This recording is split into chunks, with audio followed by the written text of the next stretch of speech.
Still pretty windy, but we're going to try a little more.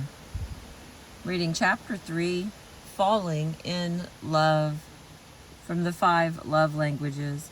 Words of affirmation, quality time, receiving gifts, acts of service, and physical touch. Chapter 3, Falling in Love. She showed up at my office without an appointment and asked my secretary if she could see me for 5 minutes.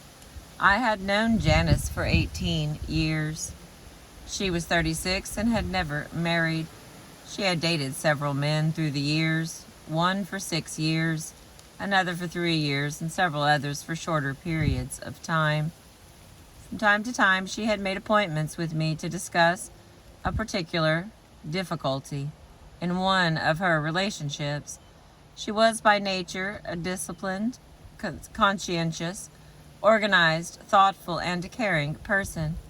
It was completely out of character for her to show up at my office unannounced. I thought, there must be some terrible crisis for Janice to show up without an appointment.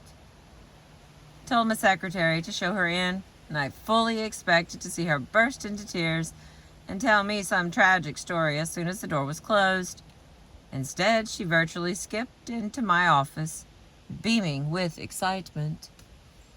"How are you today, Janice?" I asked. "Great," she said. "I've never been better in my life. I'm getting married." "You are?" I said, revealing my shock. "To whom and when?" "To David Gillespie," she exclaimed, "and in September." "That's exciting. How long have you been dating?" 3 weeks. "I know it's crazy, Dr. Chapman. After all the people I have dated and the number of times I came so close to getting married, I can't believe it myself. But I know David is the one for me. From the first date, we both knew it. Of course, we didn't talk about it on the first night, but 1 week later, he asked me to marry him. I knew he was going to ask me, and I knew I was going to say yes. I have never felt this way before, Dr. Chapman. You know about the relationships that I have had through the years and the struggles I have had. In every relationship, something was not right. I never felt peace about marrying any of them, but I know that David is the right one." By this time, Janice was rocking back and forth in her chair, giggling and saying, "I know it's crazy, but I'm so happy. I have never been this happy in my life." What has happened to Janice? Oh, she has fallen in love. In her mind, David is the most wonderful man she has ever met. He is perfect in every way.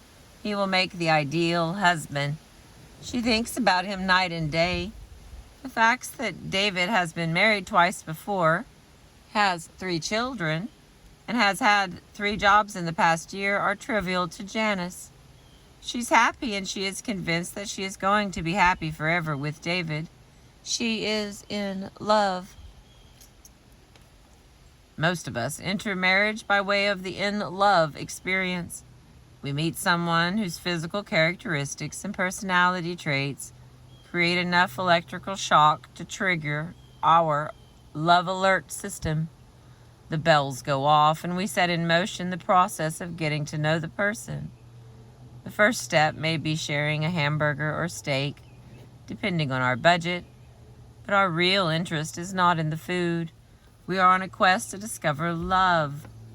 Could this warm, tingly feeling I have inside be the real thing? Sometimes we lose the tingles on the first date. We find out that she dips snuff, and the tingles run right out our toes. We want no more hamburgers with her. Other times, however, the tingles are stronger after the hamburger than before. We arrange for a few more together experiences, and before long the level of intensity has increased to the point where we find ourselves saying, "I think I'm falling in love." Eventually we are convinced that it is the real thing, and we tell the other person, hoping the feeling is reciprocal. If it isn't, things cool off a bit, or we redouble our efforts to impress, and eventually win the love of our beloved. When it is reciprocal, we start talking about marriage because everyone agrees that being in love is the necessary foundation for a good marriage. Our dreams before marriage are of marital bliss. It's hard to believe anything else when you are in love. At its peak, the in-love experience is euphoric. We are emotionally obsessed with each other. We go to sleep thinking of one another. When we rise, that person is the first thought on our minds. We long to be together. Spending time together is like playing in the anteroom of heaven. Anterior room. Whatever. When we hold hands, it seems as if our blood flows together. We could kiss forever if we didn't have to go to school or work. Embracing stimulates dreams of marriage and ecstasy. The person who is in love has the illusion that his beloved is perfect. His mother can see the flaws, but he can't. His mother says, "Darling, have you considered she has been under psychiatric care for 5 years?" But he replies, "Oh, mother, give me a break. She's been out for 3 months now." His friends also can see the flaws, but are not likely to tell him unless he asks. And chances are he won't, because in his mind she is perfect, and what others think doesn't matter. Our dreams before marriage are of marital bliss.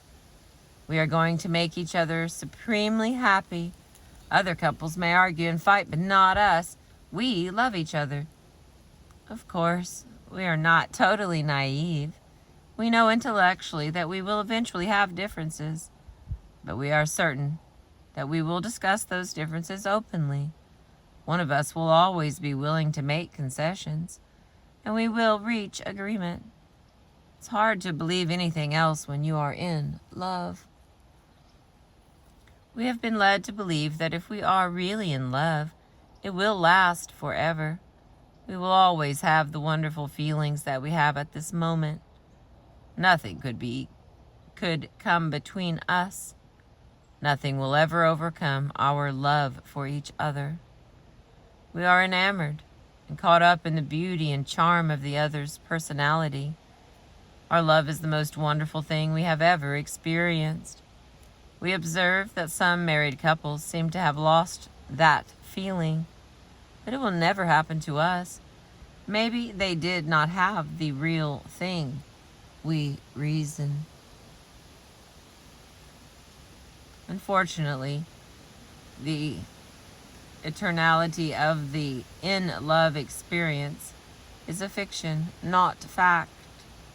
Dr. Dorothy Tennov, a psychologist, has done long-range studies on the in-love phenomenon. After studying scores of couples, she concluded that the average lifespan of a romantic obsession is 2 years. If it is a secretive love affair, it may last a little longer. Eventually, however, we all descend from the clouds and plant our feet on earth again. Our eyes are opened, and we see the warts of the other person. We recognize that some of his or her personality traits are actually irritating. Her behavior patterns are annoying. He has the capacity for hurt and anger, perhaps even harsh words and critical judgments. Those little traits that we overlooked when we were in love now become huge mountains. We remember Mother's words and ask ourselves, how could I have been so foolish? Welcome to the real world of marriage, where hairs are always on the sink and little white spots cover the mirror, where arguments center on which way the toilet paper comes off and whether the lid should be up or down. It is a world where shoes do not walk to the closet and drawers do not close themselves, where coats do not like hangers and socks go AWOL during laundry. In this world, a look can hurt and a word can crush.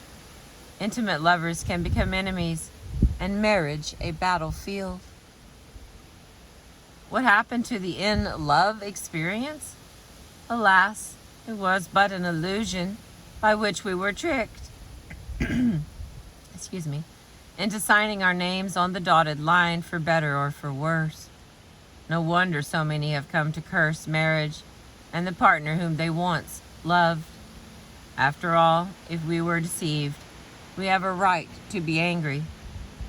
Did we really have the real thing? I think so. The problem was faulty information.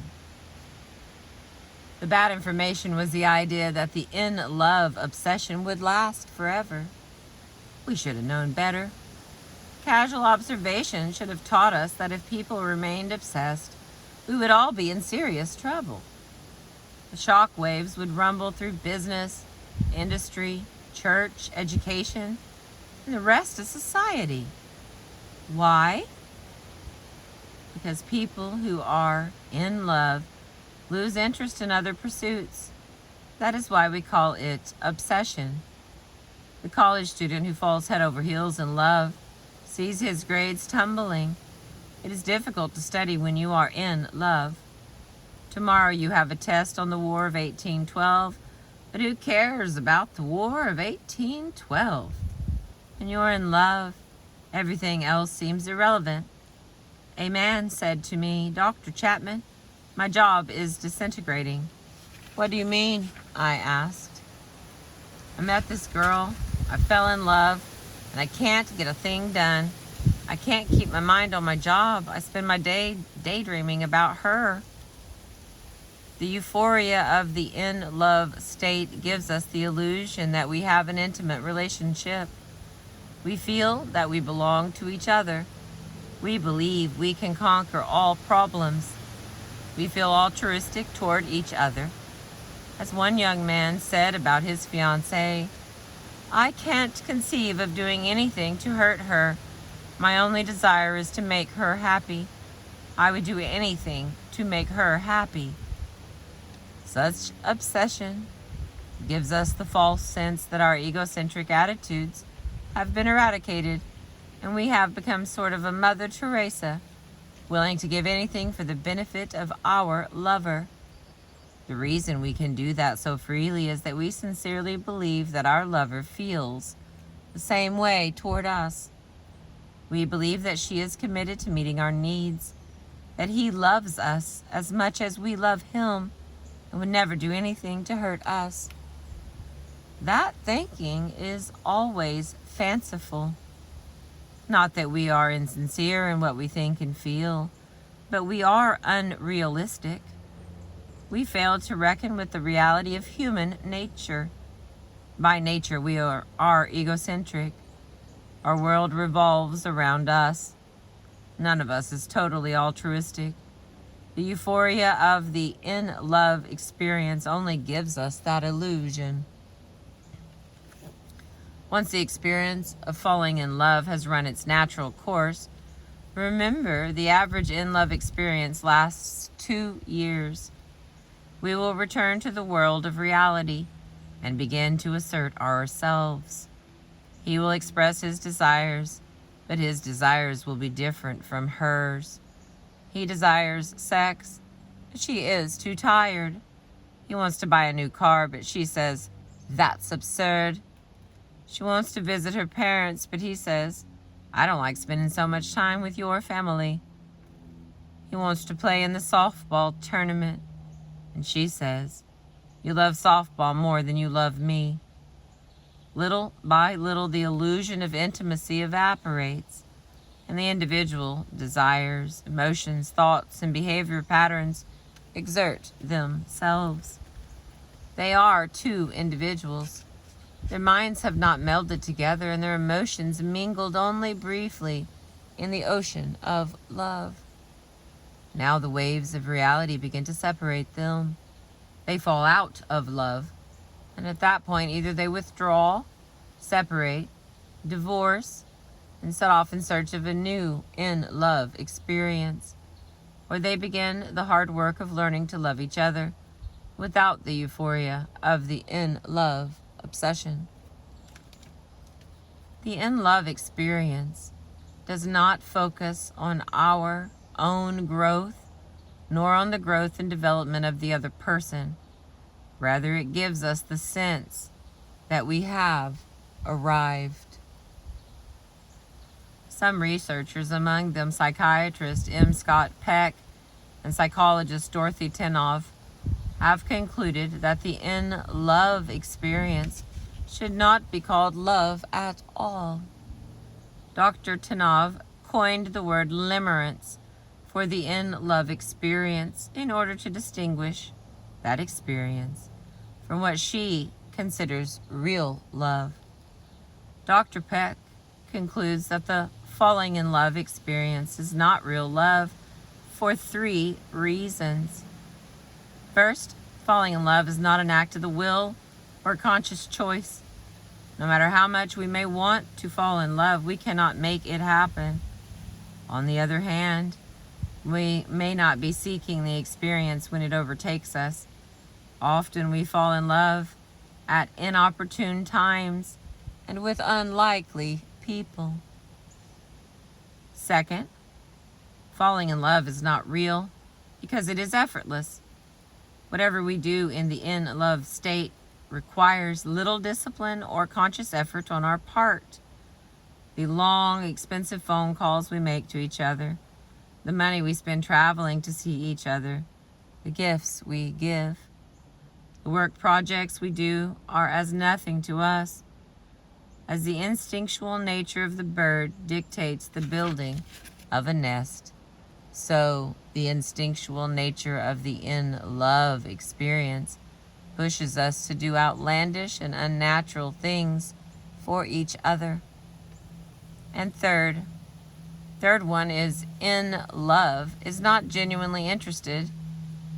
Okay, wait a minute.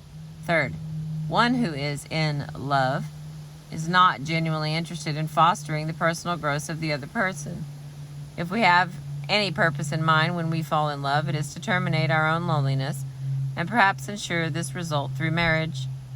The in-love experience does not focus on our own growth, nor on the growth and development of the other person. Rather, it gives us the sense that we have arrived and that we do not need further growth. We are at the apex of life's happiness, and our only desire is to stay there. Certainly, our beloved does not need to grow, because she is perfect. We simply hope she will remain perfect.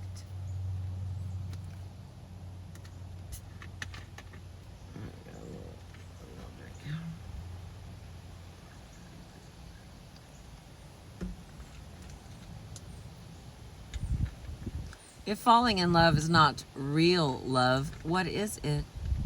Dr. Peck concludes that it is a genetically determined instinctual component of mating behavior. In other words, the temporary collapse of ego boundaries that constitutes falling in love is a stereotypic response of human beings to a configuration of internal sexual drives and internal sexual stimuli, which serves to increase the probability of sexual pairing and bonding so as to enhance the survival of the species. Holy crap. I'm going to put this up here so it's like a hell of a little paragraph there. Come back, baby. Alright. There it is. What they said, in case you want to. This is the book that I'm reading in. Alright, come back to me, too. There we go. Alright. Whether or not we agree with that conclusion, those of us who have fallen in love and out of love will likely agree that the experience does catapult us into emotional orbit unlike anything else we have experienced. It tends to disengage our reasoning abilities, and we often find ourselves doing and saying things that we would never have done in more sober moments. In fact, when we come down from the emotional obsession, we often wonder why we did those things. When the wave of emotions subsides and we come back to the real world, where our differences are illuminated, How many of us have asked, why did we get married? Or why don't we agree on anything? Yet at the height of the in-loveness, we thought we agreed on everything. At least everything that was important. Rational, volitional love is the kind of love to which the sages have always called us. Does that mean that having been tricked into marriage by the illusion of being in love, we are now faced with two options? One, we are destined to a life of misery with our spouse. Or two, we must jump ship and try again. Our generation has opted for the latter, whereas an earlier generation often chose the former. Before we automatically conclude that we have made the better choice, perhaps we should examine the data. Presently, 40% of first marriages in this country end in divorce, 60% of second marriages, and 75% of third marriages end the same way. Apparently, the prospect of a happier marriage the second and third time around is not substantial. Research seems to indicate that there is a third and better alternative. We can recognize the in-love experience for what it was, a temporary emotional high, and now pursue real love with our spouse. That kind of love is emotional in nature, but not obsessional. It is a love that unites reason and emotion. It involves an act of the will and requires discipline, and it recognizes the need for personal growth. Our most basic emotional need is not to fall in love, but to be genuinely loved by another, to know a love that grows out of reason and choice, not instinct. I need to be loved by someone who chooses to love me, who sees in me something worth loving. That kind of love requires effort and discipline. It is the choice to expend energy in an effort to benefit the other person, knowing that if his or her life is enriched by your effort, you too will find a sense of satisfaction, the satisfaction of having genuinely loved another. It does not require the euphoria of the in-love experience.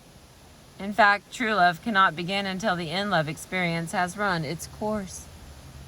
We cannot take credit for the kind and generous things we do while under the influence of the obsession. We are pushed and carried along by an instinctual force that goes beyond our normal behavioral patterns. But if once we return to the real world of human choice, we choose to be kind and generous, that is real love. The emotional need for love must be met if we are to have emotional health. Married adults long to feel affection and love from their spouses.